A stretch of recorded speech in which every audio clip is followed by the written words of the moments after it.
ನಮಸ್ಕಾರ ವೀಕ್ಷಕರೇ, ದೇವರ ಒಂದು ಪರಿಶುದ್ಧವಾದ ನಾಮಕ್ಕೆ ಸ್ತೋತ್ರವಾಗಲಿ. ಹೋಪ್ ಚಾನಲ್ ಕನ್ನಡ ಈ ಒಂದು ಮಾಧ್ಯಮದ ಮುಖಾಂತರ ವೀಕ್ಷಿಸುತ್ತಿರುವ ತಮ್ಮೆಲ್ಲರನ್ನು ಯೇಸುವಿನ ಸುಮಧುರವಾದ ನಾಮದಲ್ಲಿ ಸ್ವಾಗತಿಸುತ್ತೇನೆ.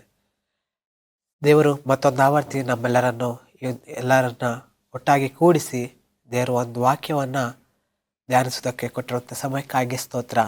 ಈ ಒಂದು ದಿನದಲ್ಲಿ ನಾವು ವಿಕ್ಟೋರಿಯಸ್ ಒನ್, ವಿಜಯಶಾಲಿಗಳು, ಈ ಒಂದು ನಿಟ್ಟಿನಲ್ಲಿ ನಾವು ಪೇತ್ರನ ಬಗ್ಗೆ ಕಲಿಯುವಂತರಾಗಿದ್ದೇವೆ. ಪತನ ಹೊಂದಿದವರನ್ನು ಕೃಪೆಯು ಎಬ್ಬಿಸುತ್ತದೆ, ಹಾಗೆ ಪೇತ್ರನಿಗೆ ಪ್ರೀತಿ ತಂದ ವಿಜಯ.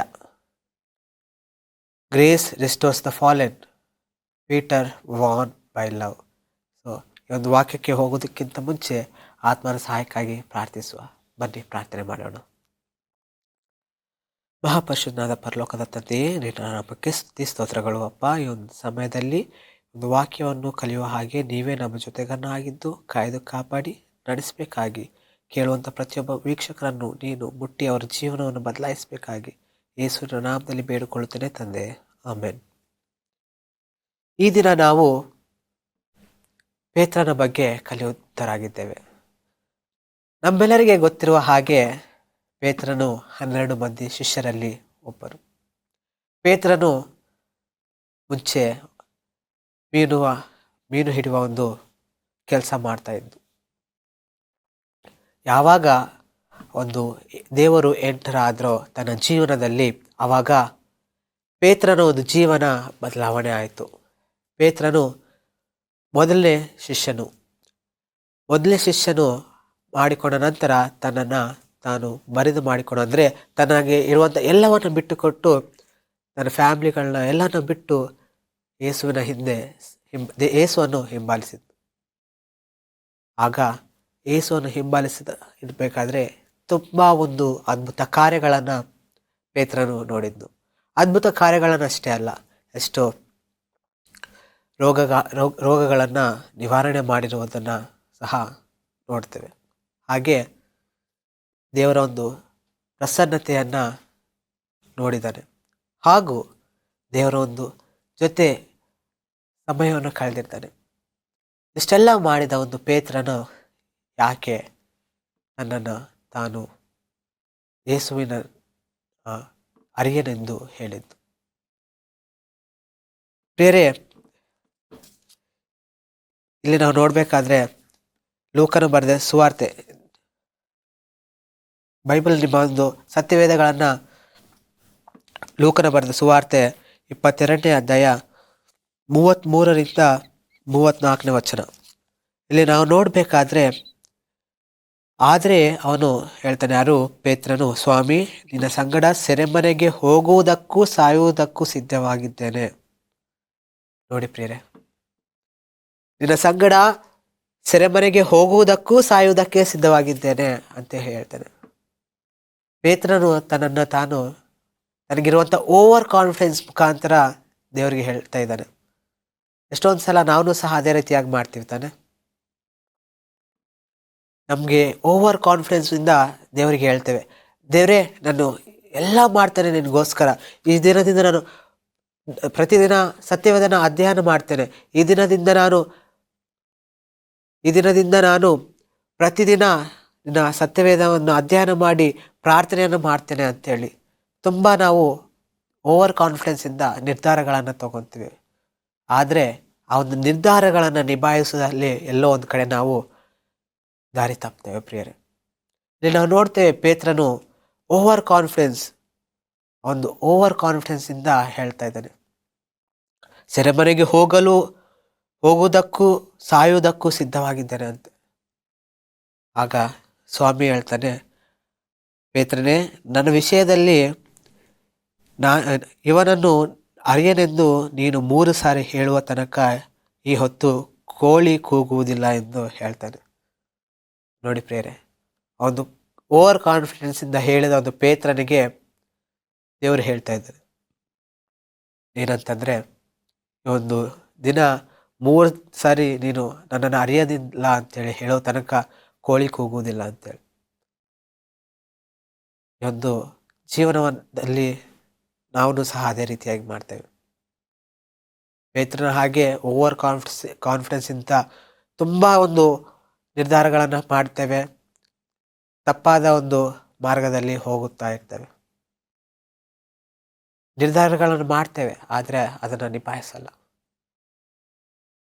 ಪೇತ್ರನು ಅದೇ ರೀತಿಯಾಗಿ ಮಾಡಿದ್ದು ನಾವು ನೋಡ್ತೇವೆ. 22ನೇ ಅಧ್ಯಾಯ 54ರಿಂದ 71 ವಚನಗಳಲ್ಲಿ ದೇವರನ್ನ ಕರ್ಕೊಂಡು ಹೋದಾಗ ಅಲ್ಲಿ ಮೂರು ಸಾರಿ ನಾನು ಅವನನ್ನು ಅರಿಯೋದಿಲ್ಲ ಅಂತೇಳಿ 3 ಸಾರಿ ಹೇಳ್ತಾನೆ ಪ್ರಿಯರೇ. ಒಂದು 3 ಸಾರಿ ಹೇಳಿದಾಗ 3ನೇ ಸಾರಿ ಕೋಳಿ ಕೂಗಿದಾಗ ಅವನಿಗೆ ಅರಿವಾಗುತ್ತೆ. ಪ್ರಿಯರೇ, ಅವನ್ನೆಲ್ಲ ನೋಡಿದ್ದು, ಅದ್ಭುತ ಕಾರ್ಯಗಳನ್ನು ನೋಡಿದ್ದು, ದೇವರು ಮಾಡಿರುವಂಥ ಎಷ್ಟೋ ಒಂದು ಅದ್ಭುತ ಕಾರ್ಯಗಳನ್ನು ನೋಡಿದ್ದು, ಆದರೂ ಸಹ ನನ್ನನ್ನು ತಾನು ದೇವರನ್ನ ಒಪ್ಪಿಲ್ಲ ಪ್ರಿಯರೇ, ನಾನು ಅರಿಯೋದಿಲ್ಲ ಅಂತೇಳಿ ಹೇಳ್ಬಿಟ್ಟು. ಪ್ರಿಯರೇ, ನೀನು ಪ್ರಿಯ ಮಗನೇ, ಪ್ರಿಯ ಮಗಳೇ, ಎಷ್ಟು ವರ್ಷದಿಂದ ದೇವರನ್ನು ಅರ್ಥಕೊಂಡಿದೀಯ? ಎಷ್ಟು ವರ್ಷದಿಂದ ನೀನು ಸಭೆಗೆ ಹೋಗ್ತಾ ಇದೀಯ? ಆದರೂ ನೀನು ದೇವರೊಂದು ವಿಷಯಕ್ಕೆ ಬಂದಾಗ ದೇವರನ್ನು ನಾನು ಅರಿಯುವುದಿಲ್ಲ ಅಂಥೇಳಿ ಹೇಳ್ತಾ ಇರ್ಬೋದು. ದೇವ್ರಿಗೆ ಕೊಟ್ಟಿರುವಂಥ ನಿರ್ಧಾರಗಳು ನೀನು ನಿಭಾಯಿಸ್ತಾ ಇರ್ಬೋದು, ಆದರೆ ದೇವರು ಅವೆಲ್ಲ ನೋಡ್ತಾ ಇಲ್ಲ, ನಿನ್ನ ಮನಸ್ಸನ್ನು ನೋಡ್ತಾ ಇದ್ದಾನೆ ಪ್ರಿಯರೇ. ಒಂದು ವೇಳೆ ನೀನು ದೇವರನ್ನು ಹಿಂಬಾಲಿಸ್ಬೇಕು, ನಿಜವಾಗಿ ಹಿಂಬಾಲಿಸ್ಬೇಕಂತಂದರೆ ದೇವರು ನಿನ್ನ ಹೃದಯವನ್ನು ಕೇಳ್ತಾ ಇದ್ದಾನೆ ಪ್ರಿಯರೇ. ಇಲ್ಲಿ ನಾವು ನೋಡ್ತೇವೆ, ಯೂದನು ಸಹ 12 ಮಂದಿ ಶಿಷ್ಯರಲ್ಲಿ ಒಬ್ಬನಾಗಿದ್ದು, ಯೂದನು ಸಹ ತಾನು ತಪ್ಪು ಮಾಡಿದ್ದು, ದೇವರನ್ನು ಹಿಡ್ಕೊಟ್ಟು, ಆದರೆ ತಾನು ದೇವರ ಹತ್ರ ಹೋಗಲಿಲ್ಲ ಪ್ರಿಯರೇ. ಇಲ್ಲಿ ಯೂದನ ರೀತಿಯಾಗಿ ನಾವಿದ್ದೀವ ಅಥವಾ ಪೇತ್ರನ ರೀತಿಯಾಗಿ ನಾವು ಇದ್ದೀವ? ಪೇತ್ರನು 3 ಸಾರಿ ದೇವರನ್ನು ನಾನು ಅರಿಯಲ್ ಅಂಥೇಳಿ 3 ಸಾರಿ ಹೇಳಿ ತಪ್ಪು ಮಾಡಿದ್ದು. ಯೂದನು ಸಹ ಅದೇ ಒಂದು ತಪ್ಪು ಮಾಡಿದ್ದು, ಏನಂದರೆ ದೇವರನ್ನು ಹಿಡ್ಕೊಟ್ಟಿರೋದು. ನೀನೇನು ಮಾಡ್ತಾ ಇದೀಯ ಪ್ರಿಯರೇ? ದೇವರಿಗೆ ನೀನು ಎಷ್ಟು ಮೋಸ ಮಾಡ್ತಾ ಇದೀಯ?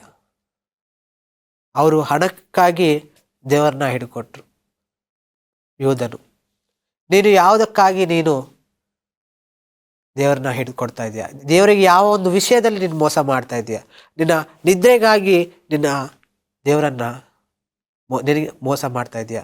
ದೇವರ ಸತ್ಯವಾದವನ್ನು ಓದೋದಕ್ಕೆ ನೀನು ಸಮಯ ಕೊಡ್ತಾ ಇಲ್ಲ. ಆ ಸಮಯವನ್ನು ನಿನ್ನ ಸೆಲ್ಫೋನ್ಗೋಸ್ಕರ ನೀನು ಕೊಟ್ಟು ದೇವರಿಗೆ ಮೋಸ ಮಾಡ್ತಾ ಇದೆಯಾ? ಪ್ರಿಯ ಮಗನೇ, ಪ್ರಿಯ ಮಗಳೇ, ದೇವ್ರು ನಿನಗೆ ಹೇಳ್ತಾ ಇದ್ದಾನೆ, ಅವನ ಸೆಲ್ಫೋನ್ ಪಕ್ಕಕ್ಕೆ ಇಡು, ದೇವರ ವಾಕ್ಯವನ್ನು ಓದು. ಅವನ ಸೆಲ್ಫೋನನ್ನು ಪಕ್ಕಕ್ಕಿಡು, ದೇವರಿಗೆ ಸಮಯ ಕೊಡು ಅಂತ ಹೇಳ್ತಾ ಇದ್ದಾನೆ.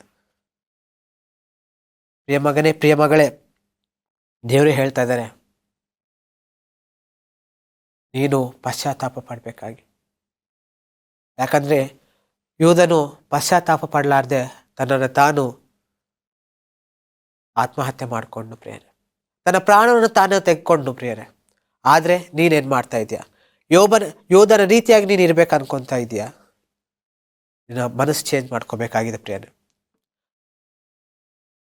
ನಿಮ್ಮ ಮನಸ್ಸುಗಳನ್ನು ಬದಲಾವಣೆ ಮಾಡಿಕೊಳ್ಬೇಕಾಗಿದೆ. ಪೇತ್ರನು ಸಹ ತಪ್ಪು ಮಾಡಿದ್ನು, ಆದರೆ ಪೇತ್ರನು ಆ ತಪ್ಪುಗಳನ್ನು ಮುಂದುವರಿಸಲಿಲ್ಲ. ಅವನು ತಪ್ಪನ್ನು ಒಪ್ಪಿಕೊಂಡ. ಬನ್ನಿ ನಮ್ಮ ಸತ್ಯವೇದಗಳನ್ನು ಯೋಹಾನ ಬರೆದ ಸುವಾರ್ತೆ 21ನೇ ಅಧ್ಯಾಯದಲ್ಲಿ ನಾವು ನೋಡೋಣ. 15ನೇ ವಚನದಿಂದ 18ನೇ ವಚನವರೆಗೆ ನಾವು ನೋಡಬೇಕಾದ್ರೆ ಇಲ್ಲಿ ಹೇಳ್ತಾ ಇದ್ದಾನೆ, ಯೋಹಾನನ ಮಗನಾದ ಸೀಮೋನನೇ, ನೀನು ಇವರಿಗಿಂತ ಹೆಚ್ಚಾಗಿ ನನ್ನ ಮೇಲೆ ಪ್ರೀತಿ ಇಟ್ಟಿದೆಯೋ ಎಂದು ಕೇಳ್ತಾನೆ. ದೇವರೇ ಕೇಳ್ತಾ ಇದ್ದಾರೆ ಇಲ್ಲಿ ಪೇತ್ರನಿಗೆ. ಇವತ್ತು ನಿನ್ನನ್ನು ಕೇಳ್ತಾ ಇದ್ದಾನೆ ಪ್ರಿಯರೇ. ನನ್ನ ಪ್ರಿಯನಾದ ಮಗನೇ, ನನ್ನ ಪ್ರಿಯನಾದ ಮಗಳೇ, ನೀನು ನನ್ನನ್ನು ಪ್ರೀತಿಸ್ತಾ ಇದೀಯಾ ಅಂತೇಳಿ ಕೇಳ್ತಾ ಇದ್ದಾರೆ. ಏನು ನಿನ್ನ ರೆಸ್ಪಾನ್ಸ್ ಆಗಿದೆ? ಏನು ನಿನ್ನ ಉತ್ತರವಾಗಿದೆ ಪ್ರಿಯನೇ? ನೀನು ತಪ್ಪು ಮಾಡಿರ್ಬೋದು, ನೀನು ಅಯ್ಯೋ ಆ ತಪ್ಪು ನಾನು ದೇವರಿಂದ ದೂರ ಹೋಗಿದ್ದೇನೆ, ದೇವರಿಗೆ ಮೋಸ ಮಾಡಿದ್ದೇನೆ ಅಂತೇಳಿ ನೀನು ತಿಳ್ಕೊಂಡಿರ್ಬೋದು. ಆದರೆ ದೇವ್ರು ನಿನ್ನನ್ನು ಕೇಳ್ತಾ ಇದ್ದಾನೆ, ನೀನು ನನ್ನನ್ನು ಪ್ರೀತಿಸ್ತಾ ಇದೀಯಾ ಅಂತೇಳಿ. ನಿನಗೆ ಮನಸ್ಸುಂಟೋ? ನೀನು ನಿನ್ನ ದೇವರನ್ನ ಹತ್ರ ಹೋಗೋಕ್ಕೆ ನಿನಗೆ ಮನಸ್ಸುಂಟೋ? ದೇವರಿಗೆ ಮನಸ್ಸಿದೆ. ಅದಕ್ಕೆ ದೇವರು ಹೇಳ್ತಾನೆ, ನಿಮ್ಮ ಸತ್ಯವೇದಗಳನ್ನು ಕೀರ್ತನೆಗಳು 145ನೇ ಅಧ್ಯಾಯಕ್ಕೆ ತರಳಿಸಿ. 145ನೇ ಅಧ್ಯಾಯ 14ನೇ ವಚನ. ಯೆಹೋವನು ಬಿದ್ದವರನ್ನೆಲ್ಲ ಎತ್ತುವವನು, ಕುಗ್ಗಿದವರನ್ನೆಲ್ಲ ಉದ್ಧರಿಸುವವನು ಆಗಿದ್ದಾನೆ. ಪ್ರಿಯರೇ, ನೀನು ಬಿದ್ದಿದೀಯಾ? ನೀನು ಆ ಒಂದು ಪಾಪದಲ್ಲಿ ಬಿದ್ದಿದೀಯಾ? ಆದರೆ ದೇವರು ನಿನಗೋಸ್ಕರ ರೆಡಿಯಾಗಿದ್ದಾನೆ ಎತ್ತುವುದಕ್ಕೆ. ನೀನು ಕುಗ್ಗಿದ ಒಂದು ಸಮಯದಲ್ಲಿದೆಯಾ? ಆದರೆ ದೇವರು ನಿನ್ನನ್ನು ಉದ್ಧರಿಸೋಕ್ಕೆ ರೆಡಿಯಾಗಿದ್ದಾನೆ. ಅದಕ್ಕಾಗಿ ಕೇಳ್ತಾ ಇದ್ದಾನೆ, ಪ್ರಿಯರೇ, ನೀನು ನನ್ನನ್ನು ಪ್ರೀತಿಸ್ತಾ ಇದೀಯಾ? ನೀನು ನನ್ನನ್ನು ಪ್ರೀತಿಸ್ತಾ ಇದೀಯಾ? ನೀನು ನನ್ನನ್ನು ಪ್ರೀತಿಸ್ತಾ ಇದೆಯಾ ಅಂತೇಳಿ 3 ಸಲ ಕೇಳ್ತಾ ಇದ್ದಾನೆ. ಪೇತ್ರನಿಗೂ ಸಹ 3 ಸಲ ಕೇಳಿದರು. ಒಂದೊಂದು ಸಾರಿ ಕೇಳಿದಾಗ ಪೇತ್ರನಿಗೆ ಒಂದೊಂದು ಸಾರಿ ನಾನು ನಿನ್ನನ್ನು ಅರಿಯೋದಿಲ್ಲ ಅಂತೇಳಿ ಹೇಳಿದಾಗ ಒಂದು ಯಾವ ಒಂದು ಫೀಲಿಂಗ್ ಬಂತೋ ಆ ಒಂದು ಪಶ್ಚಾತ್ತಾಪದ ಹೃದಯವು ಆ ಒಂದು ಸಮಯದಲ್ಲಿ ಬರ್ತಾ ಇತ್ತು.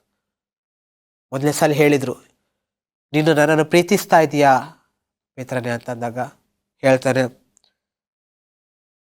ಹೌದು ಸ್ವಾಮಿ ಅಂತೇಳಿ. ಆಗ 2ನೇ ಟೈಮ್ ಕೇಳ್ತಾನೆ, ನೀನು ನನ್ನನ್ನು ಪ್ರೀತಿಸ್ತಾ ಇದೀಯಾ? ಹೌದು ಸ್ವಾಮಿ. 2ನೇ ಸಲ, ಅಯ್ಯೋ ನಾನು ದೇವರನ್ನ ಅರಿಯಲ್ಲ ಅಂತ ಹೇಳಿದ್ದಲ್ಲ ಅಂತೇಳಿ ಆ ಒಂದು ಮಾತುಗಳು ನೆನಪಾಗ್ತಾ ಇದೆ. ಒಂದೊಂದು ಸಾರಿ ಕೇಳ್ತಾ ಇರಬೇಕಾದ್ರೆ ತಾನು ಮಾಡಿರುವಂಥ ತಪ್ಪು ಅವನ ಮೈಂಡ್ಗೆ ಬರ್ತಾ ಇತ್ತು. ಒಂದೊಂದು ಮಾತು ದೇವರ ಒಂದು ತಪ್ಪು ತೋರಿಸ್ತಾ ಇತ್ತು. ದೇವರ ಒಂದು ವಿಷಯದಲ್ಲಿ ನಾನು ತಪ್ಪು ಮಾಡಿದ್ದೇನೆ ಅಂತೇಳಿ ತೋರಿಸ್ತಾ ಇತ್ತು. ಬೇರೆ ಇವತ್ತು ದೇವರು ನಿಮ್ಮನ್ನು ಕೇಳ್ತಾ ಇದ್ದಾರೆ, ನೀನು ನನ್ನನ್ನು ಪ್ರೀತಿಸ್ತಾ ಇದೀಯಾ ಅಂತ ನಿಮ್ಮನ್ನು ಡೈರೆಕ್ಟ್ ಆಗಿ ಕೇಳ್ತಾ ಇದ್ದಾನೆ. ಪ್ರಿಯರೇ, ಏನು ನಿಮ್ಮ ಉತ್ತರ? ಏನು ನಿಮ್ಮ ಉತ್ತರ? ದೇವರು ಕೇಳ್ತಾ ಇದ್ದಾನೆ. ನಿಮ್ಮನ್ನು ನೀವು ಪರೀಕ್ಷಿಸಿಕೊಳ್ಳಿ. ನಿಮಗೆ ನೀವು ಉತ್ತರ ಹೇಳಿ ದೇವರಿಗೆ, ನೀವು ದೇವರನ್ನು ಪ್ರೀತಿಸ್ತಾ ಇದ್ದೀರಾ? ಇಲ್ಲಿ ಪೇತ್ರನು ಹೇಳ್ತಾನೆ, 3ನೇ ಸಲ ಕೇಳ್ತಾನೆ. 3ನೇ ಸಾರಿ ಯೋಹಾನನ ಮಗನಾದ ಸೀಮೋನನೇ, ನನ್ನ ಮೇಲೆ ಮಮತೆ ಇಟ್ಟಿದೆಯೋ ಎಂದು ಕೇಳಿದನು. 3ನೇ ಸಾರಿ ಆತನು ನನ್ನ ಮೇಲೆ ಮಮತೆ ಇಟ್ಟಿದೆಯೋ ಎಂದು ತನ್ನನ್ನು ಕೇಳಿದ್ದಕ್ಕೆ ಪೇತ್ರನು ದುಃಖಪಟ್ಟು, ಸ್ವಾಮಿ ನೀನು ಎಲ್ಲ ಬಲ್ಲೆ, ನಿನ್ನ ಮೇಲೆ ಮಮತೆ ಇಟ್ಟಿದ್ದೇನೆಂದು ದುಃಖದಿಂದ ಹೇಳ್ತಾ ಇದ್ದಾನೆ. ಪ್ರಿಯರಲ್ಲಿ, ಎಷ್ಟು ಪಶ್ಚಾತ್ತಾಪ ಪಟ್ಟಿರ್ಬೋದು. 3 ಸಾರಿ ಕೇಳಿದಾಗ 3 ಸಾರಿ ಎಷ್ಟು ದುಃಖದಿಂದ ಹೇಳಿರ್ಬೋದು. ಅಯ್ಯೋ ನಾನು ದೇವರನ್ನು ಅರಿಯೋದಿಲ್ಲ ಅಂಥೇಳಿ ಒಂದು ಮಾತು ಬಂದಿದ್ದು ಅವನ ಮೈಂಡ್ಗೆ ಹೋಗ್ತಾ ಇರ್ತಿರ್ಲಿಲ್ಲ. ಅಯ್ಯೋ ನಾನು ತಪ್ಪು ನಾನು ಯಾಕೆ ಮಾಡಿದೆ, ದೇವ್ರಿಗೋಸ್ಕರ ನಾನು ಸೆರೆಮನೆಗಾದರೂ ಹೋಗ್ತಿದ್ನಿ ಅಂತ ಹೇಳಿದ್ನಲ್ಲ, ದೇವ್ರಿಗೋಸ್ಕರ ನಾನು ಸಾಯ್ತೀನಿ ಅಂತ ಆದರೂ ಹೇಳಿದ್ನಲ್ಲ, ಯಾಕೆ ಈ ತಪ್ಪನ್ನು ಮಾಡಿದ್ದೆ? ನೀವು ಸಹ ಸಭೆಗೆ ರೆಗ್ಯುಲರ್ ಆಗಿ ಹೋಗ್ತಾ ಇರಬೇಕಾದ್ರೆ ದೇವರನ್ನು ಅಂಗೀಕಾರ ಮಾಡಿಕೊಂಡಾಗ, ನಾನು ದೇವ್ರಿಗೋಸ್ಕರ ಏನಾದರೂ ನಾನು ಮಾಡಬಲ್ಲೆ, ದೇವ್ರಿಗೋಸ್ಕರ ಯಾರಿಗಾದರೂ ನಾನು ಹೋಗಿ ಶುಭ ವರ್ತಮಾನವನ್ನು ನಾನು ಹೇಳೋದಕ್ಕೆ ರೆಡಿ ಆಗಿದ್ದೇನೆ ಅಂತೇಳಿ ಹೇಳಿದ್ದೀರಿ. ಆದರೆ ಈಗ ಏನಾಗಿದೆ? ದೇವರನ್ನು ನಾನು ಅರಿಯೋದಿಲ್ಲ ಅಂಥೇಳಿ ಪೇತ್ರನು ಮಾಡಿದ ತಪ್ಪು ನೀವು ಮಾಡಿದ್ದೀರಾ? ಯೂದನು ಮಾಡಿರುವಂಥ ತಪ್ಪು ನೀವು ಮಾಡಿದ್ದೀರಾ? ದೇವರನ್ನು ಮೋಸ ಮಾಡಿದ್ದೀರಾ? ಯಾರ ಪರವಾಗಿ ನೀವು ಇರಬೇಕಾಗ್ತೀರ? ಯೂದನ ರೀತಿಯಾಗಿ ನಿಮ್ಮನ್ನು ನೀವು ಆತ್ಮಹತ್ಯೆ ಮಾಡ್ಕೊಳ್ಬೇಕು ಅನ್ಕೊಂಡಿದ್ದೀರಾ? ಅಥವಾ ಪೇತ್ರನ ರೀತಿ ದೇವರ ಹತ್ರ ಬಂದು ಪಶ್ಚಾತ್ತಾಪ ಪಟ್ಟು ದೇವರೊಂದು ಪ್ರೀತಿಯನ್ನು ಸ್ವೀಕರಿಸ್ಬೇಕು ಅಂದ್ಕೊಂಡಿದ್ದೀರಾ? ಅಂಗೀಕಾರ ಮಾಡಿ ಪ್ರಿಯರೇ, ನಿರ್ಧಾರ ಮಾಡಿ. ಯೂದನು ತಪ್ಪು ಮಾಡಿದ್ನು, ಪಶ್ಚಾತ್ತಾಪ ಪಡಲಿಲ್ಲ, ಗತಿಸಿ ಹೋದ್ನು.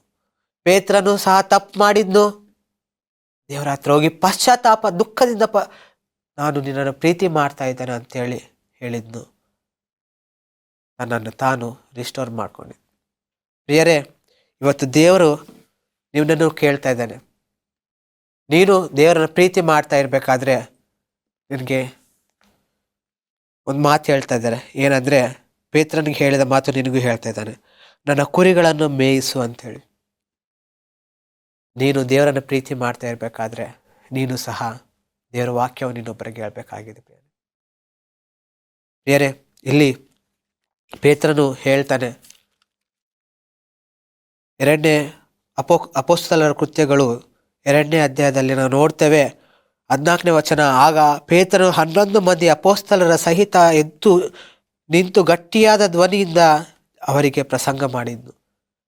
ಯಾವ ರೀತಿಯಾಗಿ ವಿಜಯ ಹೊಂದಿದ್ದಂದ್ರೆ, 3,000 ಮಂದಿಗೆ ವರ್ತಮಾನವನ್ನು, ದೇವರ ಒಂದು ವಾಕ್ಯವನ್ನು ಹೇಳಿದ್ದು. ಅಂತ ಒಂದು ವಿಜಯಶಾಲಿಯಾಗಿ ಪೇತ್ರನು ಮಾರ್ಪಾಡು ಮಾಡಿದ್ದು. ಹಾಗೆ 38ನೇ ವಚನದಲ್ಲಿ ನಾವು ನೋಡ್ತೇವೆ, ನಿಮ್ಮ ಪಾಪಗಳು ಪರಿಹಾರವಾಗುವುದಕ್ಕಾಗಿ ನಿಮ್ಮಲ್ಲಿ ಪ್ರತಿಯೊಬ್ಬರು ದೇವರ ಕಡೆಗೆ ತಿರುಗಿಕೊಂಡು ಯೇಸು ಕ್ರಿಸ್ತನ ಹೆಸರಿನ ಮೇಲೆ ದೀಕ್ಷಾ ಸ್ನಾನ ಮಾಡಿಸಿಕೊಳ್ಳಿರಿ. ದೇವರ ಒಂದು ವಾಕ್ಯವನ್ನ ಬಲವಾಗಿ ಸಾರುವುದಕ್ಕೆ ಸ್ಟಾರ್ಟ್ ಮಾಡ್ತಾನೆ. ಪ್ರಿಯರೇ, ಅವನು ಪೇತ್ರನನ್ನು ಅಂಥ ಒಂದು ವಿಜಯವನ್ನು ಸಾಧಿಸದಲ್ಲಿ ನಾವು ಸಹ ಅದೇ ರೀತಿಯಾಗಿ ಮಾಡ್ಬೋದು. ಪ್ರಿಯರೇ, ಅದು ಮಾತ್ರವಲ್ಲದೆ ನಾವು 3ನೇ ಅಧ್ಯಾಯದಲ್ಲಿ 6ರಿಂದ 7, 8 ವಚನಗಳನ್ನು ನೋಡ್ತೇವೆ. ಆಗ ಪೇತ್ರನ ಬಳಿ ಒಂದು ಕುಂಟನು ಬಂದಾಗ ಹೇಳ್ತಾನೆ, ಬೆಳ್ಳಿ ಬಂಗಾರವಂತೂ ನನ್ನಲ್ಲಿಲ್ಲ, ನನ್ನಲ್ಲಿರುವುದು ನಿನಗೆ ಕೊಡುತ್ತೇನೆ. ನಜರೇತಿನ ಯೇಸು ಕ್ರಿಸ್ತನ ಹೆಸರಿನಲ್ಲಿ ನೀನು ಎದ್ದು ನಡೆದಾಡು ಎಂದು ಹೇಳಿ ಅವನನ್ನು ಬಲಗೈ ಹಿಡಿದು ಎತ್ತಿದನು. ಆ ಕ್ಷಣವೇ ಅವನ ಕಾಲುಗಳು ಹರಡುಗಳಿಗೆ ಬಲ ಬಂತು. ಅವನು ಹಾರಿ ನಿಂತು ನಡೆದಾಡಿದನು. ಹಾರುತ್ತಾ ದೇವರನ್ನು ಕೊಂಡಾಡುತ್ತಾ ಅವರ ಜೊತೆಯಲ್ಲಿ ದೇವಾಲಯದೊಳಕ್ಕೆ ಹೋದನು. ಇಲ್ಲಿ ನೋಡಿ ಪ್ರಿಯರೇ, ದೇವರ ಒಂದು ವಿಜಯವನ್ನು ಯಾವ ರೀತಿಯಾಗಿ ಕೊಟ್ಟು ಅಂತ. ಪೇತ್ರನು ಒಂದು ವಿಜಯವಾಗಿ ಯಾವ ರೀತಿಯಾಗಿ ಮಾರ್ಪಟ್ಟನು. ಒಂದು 3,000 ಜನಗಳಿಗೆ ಒಂದು ಶುಭ ವರ್ತಮಾನವನ್ನು ಹೇಳಿದ್ದು, ಅದ್ಭುತ ಕಾರ್ಯಗಳನ್ನು ಮಾಡಿದ್ದು. ಅಂತ ಒಂದು ಅದ್ಭುತ ಕಾರ್ಯ ನಿನ್ನ ಜೀವನದಲ್ಲೂ ಸಹ ದೇವರು ಮಾಡಲು ರೆಡಿಯಾಗಿದ್ದಾನೆ ಪ್ರಿಯರೇ. ಆದರೆ ನೀವು ದೇವರಿಗೆ ಪಶ್ಚಾತ್ತಾಪ ಪಡಬೇಕಾಗಿದೆ. ನೀನು ಮಾಡಿರುವಂಥ ತಪ್ಪುಗಳನ್ನು ದೇವರ ಮುಂದೆ ಒಪ್ಕೊಳ್ಬೇಕಾಗಿದೆ. ನಿನಗೆ ಆ ಮನಸ್ಸುಂಟ? ನಿನಗೆ ಆ ಮನಸ್ಸಿದ್ದ ಪಕ್ಷದಲ್ಲಿ ದೇವರನ್ನ ಕೇಳೋಣ. ಬೇರೆ ಪೇತ್ರನು ಮೊದಲನೇ ಶಿಷ್ಯನಾಗಿದ್ನು, ಅದ್ಭುತ ಕಾರ್ಯಗಳನ್ನು ಮಾಡಿದ್ನು. ನೀನು ಸಹ ದೇವರಿಗೆ ಮೊದಲನೇ ಶಿಷ್ಯನಾಗಿದ್ದೀಯ. ನಿನ್ನ ಮನೆಯಲ್ಲಿ ನೀನು ಮೊದಲ ಶಿಷ್ಯನಾಗಿರ್ಬೇಕು. ನಿನ್ನ ಶಾಲೆಯಲ್ಲಿ ನೀನು ಮೊದಲನೇ ಶಿಷ್ಯ. ನಿನ್ನ ಸ್ನೇಹಿತರಿಗೆ, ನಿನ್ನ ಕೊಲೀಗ್ಸ್ಗಳಿಗೆ ದೇವರ ಒಂದು ವಾಕ್ಯವನ್ನು ತಿಳಿಸೋದಕ್ಕೆ, ದೇವರಿಗೆ ತಪ್ಪು ಮಾಡಿದಲ್ಲಿ ದೇವರ ಮುಂದೆ ಪಶ್ಚಾತ್ತಾಪ ಪಟ್ಟು ದೇವರ ಒಂದು ಪ್ರೀತಿಯನ್ನು ನಾವು ಸ್ವೀಕರಿಸೋಣ. ಒಂದು ಚಿಕ್ಕದಾದ ಕಥೆಯನ್ನು ಹೇಳಿ ನಾನು ಮುಗಿಸ್ತೇನೆ. ಒಂದಾನೊಂದು ದಿನ, ಒಂದು ರಾತ್ರಿಯ ಒಂದು ವೇಳೆಯಲ್ಲಿ ಎಲ್ಲರೂ ಮಲಗಿರ್ತಾರೆ. ತಂದೆ ಸಹ ಮಲಗಿರ್ತಾನೆ. ಮಗನ್ ಬರ್ತಾನೆ, ನಿಧಾನವಾಗಿ ಬಂದು ಒಂದು ಕಬೋರ್ಡ್ ಬೀಗವನ್ನು ಓಪನ್ ಮಾಡಿ ಒಂದು ಬಾಗಿಲನ್ನು ತೆಗೆದ ನಂತರ ಒಳಗಡೆ ಇರುವಂಥ ಹಣವನ್ನು ತೆಗೆದುಕೊತಾನೆ. 1,00,000 ಹಣವನ್ನು ತೆಗೆದುಕೊತಾನೆ. ಅಪ್ಪ ಕಣ್ಣು ತೆಗೆದಿರ್ತಾರೆ, ಎಲ್ಲವನ್ನು ಅಬ್ಸರ್ವ್ ಮಾಡ್ತಾ ಇದ್ದಾರೆ. ಮಗನು ನಿಧಾನವಾಗಿ ತೆಗಿತಾನೆ, ರೊಕ್ಕವನ್ನು ತಗೊತಾನೆ, ನಿಧಾನವಾಗಿ ಲಾಕ್ ಆಗ್ತಾನೆ. ಮತ್ತೆ ಆ ಒಂದು ಲಾಕನ್ನು ಅಲ್ಲೇ ಇಟ್ಟು ನಿಧಾನವಾಗಿ ಹೊರಗಡೆ ಬಂದು ಅವನ ಮೈಂಡಲ್ಲಿ ಬರುತ್ತೆ, ನೀನು ತಪ್ಪು ಮಾಡ್ತಾ ಇದೀಯಾ, ಹೋಗಿ ಅಲ್ಲಿಡು, ನಿನ್ನ ತಂದೆಗೆ ಪಶ್ಚಾತ್ತಾಪ ಪಟ್ಟು ತಪ್ಪನ್ನು ಕೇಳ್ಕೊ ಅಂತ. ಆದರೆ ಇನ್ನೊಂದು ಮನಸ್ಸು ಹೇಳ್ತದೆ, ಏನೂ ಆಗಲ್ಲ, ನೀನು ತಗೊಂಡು ಹೋಗು ಅಂತೇಳಿ. ಆದರೆ ಅವನು ಮನವರಿಕೆಯಾಗಿ ತಾನು ಮಾಡಿರುವಂಥ ತಪ್ಪು ತಿಳಿದುಕೊಂಡು ಆ ಒಂದು ಹಣವನ್ನು ನಿಧಾನವಾಗಿ ಹೋಗಿ ಮತ್ತೆ ಒಂದು ಕಬೋರ್ಡ್ ಓಪನ್ ಮಾಡಿ ಆ ಒಂದು ಕಬೋರ್ಡಲ್ಲಿ ಯಾವ ರೀತಿಯಾಗಿ ತೆಗೆದ್ನೋ ಅದೇ ರೀತಿಯಾಗಿ ಇಟ್ಟು ಲಾಕ್ ಹಾಕಿ ಅಲ್ಲೇ ಇಡ್ತಾನೆ. ಹೋಗಿ ತನ್ನ ತಂದೆಯ ಕಾಲುಗಳನ್ನು ಇಟ್ಕೊಂಡು, ಅಪ್ಪ ನಾನು ತಪ್ಪು ಮಾಡಿದ್ನಿ, ನನಗೆ ಕ್ಷಮಿಸಿ, ನನಗೆ ಒಂದು ಕಬೋರ್ಡಲ್ಲಿರುವಂಥ ಹಣವನ್ನು ನಾನು ತೆಕ್ಕೊಂಡು ಹೋಗ್ತಾ ಇದ್ದೆ, ಆದರೆ ನಾನು ಮನವರಿಕೆ ಆಯಿತು, ನಾನು ಮತ್ತೆ ಅಲ್ಲಿ ಇಟ್ಟಿದ್ದೀನಿ ಅಂತೇಳಿ. ಅಪ್ಪ ಅಂತಾರೆ, ನಾನು ಎಲ್ಲವನ್ನು ನಾನು ನೋಡ್ತಾ ಇದ್ದೀನಿ ಮಗನೇ, ನಿನಗೆ ತಪ್ಪು ಅರಿವಾಯ್ತಲ್ಲ ಅಷ್ಟೇ ಸಾಕು ಅಂಥೇಳಿ ಒಂದು ಪ್ರೀತಿಯು ತಾನು ತಿರುಗಿ ಪಡ್ಕೊಳ್ತಾನೆ ಪ್ರಿಯನೇ. ಸೊ ಇವಾಗೂ ಸಹ ದೇವರು ನಮ್ಮನ್ನು ಅದೇ ಕೇಳ್ತಾ ಇದ್ದಾರೆ. ನಾವು ದೇವರಿಗೆ ತಪ್ಪು ಮಾಡಿರ್ಬೋದು, ನಾವು ದೇವರಿಂದ ದೂರ ಹೋಗಿರ್ಬೋದು, ನಾವು ದೇವರಿಗೆ ಮೋಸ ಮಾಡಿರ್ಬೋದು, ಆದರೆ ದೇವರು ಎಲ್ಲ ನೋಡ್ತಾ ಇದ್ದಾನೆ. ದೇವರು ಯಾವ ರೀತಿಯಾಗಿ ಆ ಒಂದು ಮಗ ರೊಕ್ಕವನ್ನು ತೆಗೆದುಕೊಂಡು ಅಲ್ಲಿ ಇಟ್ಟು ಪಶ್ಚಾತ್ತಾಪ ಪಟ್ಟನೋ, ಅದೇ ರೀತಿಯಾಗಿ ನಾವು ಸಹ, ನೀನು ಸಹ ಹೋಗಿ ದೇವರ ಮುಂದೆ ಹೋಗೋಣ. ದೇವರ ಮುಂದೆ ಪಶ್ಚಾತ್ತಾಪ ಪಟ್ಟು ದೇವರ ಒಂದು ಪ್ರೀತಿಯನ್ನು ಪಡೆದುಕೊಂಡು ನಮ್ಮ ಜೀವನವನ್ನು ವಿಜಯಶಾಲಿ ಜೀವನವನ್ನಾಗಿ ಮಾರ್ಪಡಿಸ್ಕೊಳ್ಳೋಣ. ದೇವರು ಒಂದು ವಾಕ್ಯದಿಂದ ನಮ್ಗೆ ಅದೇ ಹೇಳ್ತಾ ಇದ್ದಾನೆ ಪ್ರಿಯರೇ, ನೀನು ದೇವರನ್ನು ಪ್ರೀತಿಸ್ತಾ ಇದೀಯಾ ಅಂತೇಳಿ. ನೀನು ನನ್ನನ್ನು ಪ್ರೀತಿಸ್ತಾ ಇದೀಯಾ ಅಂತೇಳಿ ಕೇಳ್ತಾ ಇದ್ದಾರೆ. ವೀಕ್ಷಿಸುತ್ತಿರುವ ಪ್ರತಿಯೊಬ್ಬರನ್ನ ದೇವರು ಕೇಳ್ತಾ ಇದ್ದಾನೆ, ನೀನು ನನ್ನನ್ನು ಪ್ರೀತಿಸ್ತಾ ಇದೀಯಾ, ನಿಜವಾಗಿ ನೀನು ನನ್ನನ್ನು ಪ್ರೀತಿಸ್ತಾ ಇದೀಯಾ ಅಂಥೇಳಿ ಕೇಳ್ತಾ ಇದ್ದಾನೆ. ಹೌದು, ನೀನು ತಪ್ಪು ಮಾಡಿರ್ಬೋದು ಪ್ರಿಯ ಮಗನೇ, ಪ್ರಿಯ ಮಗಳೇ, ನೀನು ನನಗೆ ವಿರುದ್ಧವಾಗಿ ತಪ್ಪು ಮಾಡಿರ್ಬೋದು, ಆದರೆ ನನ್ನ ಹತ್ತಿರಕ್ಕೆ ಬಾ, ಪಶ್ಚಾತ್ತಾಪ ಪಡು, ನನ್ನ ಪ್ರೀತಿಯನ್ನು ನಿನಗೆ ಕೊಟ್ಟು ನಿನ್ನ ಜೀವನವನ್ನು ವಿಜಯಶಾಲಿಯಾಗಿ ಮಾಡ್ತೇನೆ ಅಂತೇಳಿ ಹೇಳ್ತಾ ಇದ್ದಾರೆ. ಯಾವುದೇ ನಿನ್ನ ನಿರ್ಧಾರವಾದ ಪಕ್ಷದಲ್ಲಿ ನನ್ನೊಡನೆ ಪ್ರಾರ್ಥನೆ ಮಾಡ್ತೀರಾ? ಪ್ರಾರ್ಥಿಸುವ. ಪರಿಶುದ್ಧನೇ, ಮಹೋನ್ನತನೇ, ಅಪ್ಪ, ನಾವು ಪೇತ್ರನ ಹಾಗೆ ತಪ್ಪು ಮಾಡಿದ್ದೇವಪ್ಪ. ಎಷ್ಟೋ ಸಾರಿ ನಿಮ್ಮಿಂದ ದೂರ ಹೋಗಿದ್ದೀವಪ್ಪ, ನಿಮಗೆ ಮೋಸ ಮಾಡಿದ್ದೀವಿ ತಂದೆ. ಆದರೆ ನೀವು ನಮ್ಮ ಮನಸ್ಸನ್ನು ನೋಡ್ತಾ ಇದ್ರೆ, ನಾವು ನಿಮ್ಮ ಕಡೆ ಬರುವುದಕ್ಕೆ ಮನಸ್ಸುಂಟು, ಆದರೆ ನಮ್ಮ ಪಾಪಗಳು ಅಡ್ಡಿಯಾಗಿವೆ ತಂದೆ. ಈ ಒಂದು ಪಾಪಗಳನ್ನು ಕ್ಷಮಿಸಿ ನೀವು ನಮ್ಮನ್ನು ನಿಮ್ಮ ಹತ್ತಿರಕ್ಕೆ ಸೇರಿಸ್ಕೊಳ್ಳಿ. ನಿಮ್ಮ ಪ್ರೀತಿಯನ್ನು ನಮಗೆ ತೋರಿಸ್ಬೇಕಾಗಿ ಕೇಳ್ಕೊಳ್ತೇನೆ ಅಪ್ಪ. ನೀನು ನಮ್ಮ ಜೀವನವನ್ನು ಬದಲಾಯಿಸಬೇಕಾಗಿ, ನೀನೇ ನಮ್ಮ ಜೀವನವನ್ನು ವಿಜಯಶಾಲಿ ಜೀವನವನ್ನಾಗಿ ನಿನ್ನ ಪ್ರೀತಿಯಿಂದ ನಮ್ಮನ್ನು ನಡೆಸಬೇಕಾಗಿ ಯೇಸುವಿನ ನಾಮದಲ್ಲಿ ಬೇಡಿಕೊಳ್ಳುತ್ತೇನೆ ತಂದೆ, ಆಮೇನ್. ಬೇರೆ ದೇವರು ನಮ್ಗೆ ಹೇಳ್ತಾ ಇದ್ದಾನೆ, ನೀನು ನನ್ನನ್ನು ಪ್ರೀತಿಸುವುದಾದರೆ ನನ್ನ ಹತ್ತಿರಕ್ಕೆ ಬಾ ಅಂತೇಳಿ. ದೇವರೊಂದು ಪ್ರೀತಿಯನ್ನು ತೋರಿಸೋದಕ್ಕೆ ರೆಡಿಯಾಗಿದ್ದಾನೆ. ಎಲ್ಲರೂ ಈ ದೇವರನ್ನು ಪ್ರೀತಿಯನ್ನು ಸ್ವೀಕಾರ ಮಾಡಿಕೊಂಡು ನಮ್ಮ ಜೀವನವನ್ನು ವಿಜಯಶಾಲಿ ಜೀವನವನ್ನಾಗಿ ಮಾಡಿಸ್ಕೊಳ್ಳೋಣ. ದೇವರ ಒಂದು ವಾಕ್ಯವನ್ನು ಆಶೀರ್ವದಿಸಲಿ. ಆಮೇಲೆ